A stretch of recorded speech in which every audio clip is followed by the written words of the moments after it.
والصلاة والسلام علی سید الانبیاء والمرسلین وعلی آلہ واصحابہ اجمعین۔ میں مولوی صدیق اکبر، یوٹیوب چینل اسرا ٹی وی سے۔ یہ سوار نواب صاحب کی فوج کے جانباز سوار تھے اور اس رسالے کا نام لاندے سواروں کا رسالہ تھا، کیونکہ اس رسالے کے تمام گھوڑوں کی دم کے کچھ بال کٹے ہوئے رہتے تھے۔ رسالہ شام کے وقت قصبہ گلاوٹھی سے روانہ ہو کر موضع مرشد پور کے پاس کالی ندی کے نالے عرف چھوئیے کے میدان میں ٹھہر گیا اور سوار آرام کرنے کے لیے گھوڑوں کی باگوں کے ہاتھ اور پیروں میں پھندے لگا کر سو گئے، کیونکہ صبح 4 بجے مسٹر کرنل ترنیل کی فوج پر حملہ کرنا تھا۔ یہاں سے 4 میل کے فاصلے پر مسٹر ترنیل فوج لیے پڑا ہوا تھا۔ کسی غدار نے ترنیل کو خبر دی کہ نواب ولی داد خان کا رسالہ آرام سے سویا ہوا ہے۔ کرنل ترنیل نے، جو گھات میں ہی بیٹھا ہوا تھا، 1 بجے رات کو رسالے پر حملہ کر دیا۔ نواب صاحب کا رسالہ غفلت میں سویا ہوا تھا اور گھوڑوں کی باگیں ہاتھ اور پیروں میں پڑی ہوئی تھی۔ فائرنگ ہوتے ہی گھوڑے بدک کر بھاگنے لگے اور تمام سوار سموں سے کچلے گئے۔ جو اٹھ کھڑے ہوئے وہ گولیوں کا نشانہ بنا دیے گئے۔ چند سوار جان بچا کر بھاگ سکے۔ اس شکست کے بعد نواب صاحب کی ہمت نہیں ٹوٹی، مگر دہلی پر انگریزوں کا قبضہ ہو چکا تھا۔ دہلی فتح ہونے کے چند دن بعد ہی انگریزی فوجوں نے مالا گڑھ پر چاروں طرف سے دھاوا بول دیا۔ مقابلہ سخت رہا۔ آخر نواب صاحب کے ماموں کی غداری رنگ لائی اور شکست کا منہ دیکھنا پڑا۔ مالا گڑھ کا علاقہ انگریزوں نے ضبط کر کے مالا گڑھ کے قلعے کو کھود کر مٹی کا ڈھیر کر دیا اور بلند شہر دادری ونکورہ خورچہ خان پور کے اکثر لوگوں کو گرفتار کر کے دار پر چڑھایا۔ ہر روز بلند شہر میں کالے عام پر لوگوں کو پھانسی دی جاتی تھی اور لاشیں لٹکی رہنے دی جاتی تھیں۔ نواب ولی داد خان و رئیس خلیصہ وغیرہ شکست کے بعد بریلی پہنچ گئے اور نواب خان بہادر خان وغیرہ کے ساتھ مل کر روہیل کھنڈ میں انگریزوں سے اپریل 1858 تک جنگ کرتے رہے۔ نواب خان بہادر خان گرفتار ہو گئے اور نواب ولی داد خان کہاں روپوش ہوئے کچھ پتہ نہیں چلا۔ سنا گیا ہے تقریباً 10 برس بعد نواب ولی داد خان نے بنجاروں کا بھیس بدل کر قلعہ مالا گڑھ کے ڈھیر کے قریب قیام کیا اور قلعے کا خزانہ کھود کر لے گئے۔ پھر پتہ نہیں چلا کہاں روپوش ہو گئے۔ نواب صاحب کی نسل سے بھی کوئی شخص مالا گڑھ میں نہیں رہا اور نہ بعد میں گرفتار ہوا۔ نوٹ یہ کالا عام جس پر پھانسیاں دی گئی چوراہے کے بیچ میں اب تک کھڑا ہے۔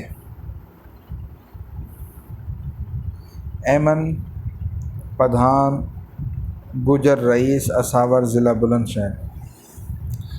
ایمن پدھان نواب ولی داد خان رئیس مالا گڑھ ضلع بلند شہر کی فوج میں افسر تھا۔ کئی ہزار گوجر سوار اور پیادے توپ خانے کے ساتھ اس کے ہم رکاب رہتے تھے۔ بڑی شان کا آدمی تھا اور بڑا بہادر آدمی تھا۔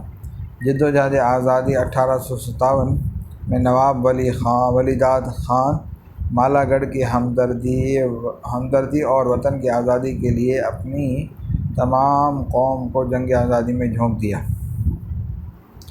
اساور سدھارن پور قصبہ دادری و قصبہ ونپور جمنا کے کھادر کے آس پاس کے تمام گوجر اس جھنڈے کے نیچے جمع ہو گئے تھے۔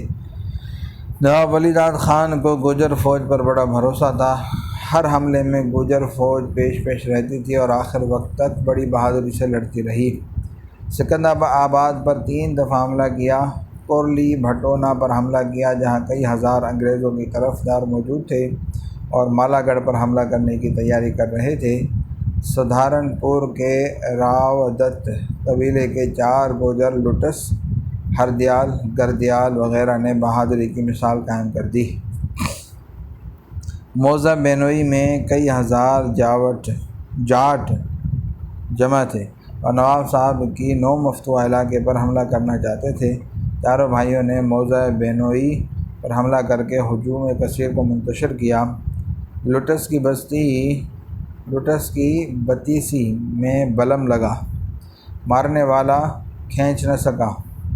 2 میل دور آ کر لٹس نے اپنے دونوں ہاتھوں سے بلم کو پکڑ کر کھینچ لیا۔ سنا گیا ہے کہ چاروں بھائیوں کے ہتھیار کام نہیں دے رہے تھے۔ چاروں بھائی ہتھیار پھینک کر آدمیوں سے ٹکرا کر مار دیتے تھے اور تہلکہ مچائے ہوئے تھے۔ اسی مناسبت سے یہ مثال قائم کی گئی، اگر کسی سے کوئی کام نہیں ہو سکتا تو کہا جاتا ہے کہ راوتوں کا سا لوہا ٹوٹ گیا۔ مگر ان سب باتوں کے ہوتے ہوئے یہ ماننا پڑے گا کہ گجر فوج میں نظم و نسق کی کمی تھی، لوٹ مار پر جلد راغب ہو جاتے تھے۔ آخر کار نواب ولی داد خان کو شکست ہوئی، ایمن پٹھان اور تمام گجر قوم پر انگریزوں کا عتاب نازل ہوا۔ گجر قوم کے گاؤں جلا دیے گئے، جائیدادیں نیلام کر دی گئی اور کوشش کی گئی کہ اس پوری قوم کو من حیث القوم نیست و نابود کر دیا جائے، باقی رہے نام اللہ کا۔ انگریز ہندوستان سے نکل گیا، یہ قوم اب بھی باقی ہے مگر حالت آج تک بہتر نہیں ہو سکی۔ صلی اللہ تعالیٰ علی حبیب سیدنا محمد وعلی آلہ وصحبہ اجمعین برحمتک یا ارحم۔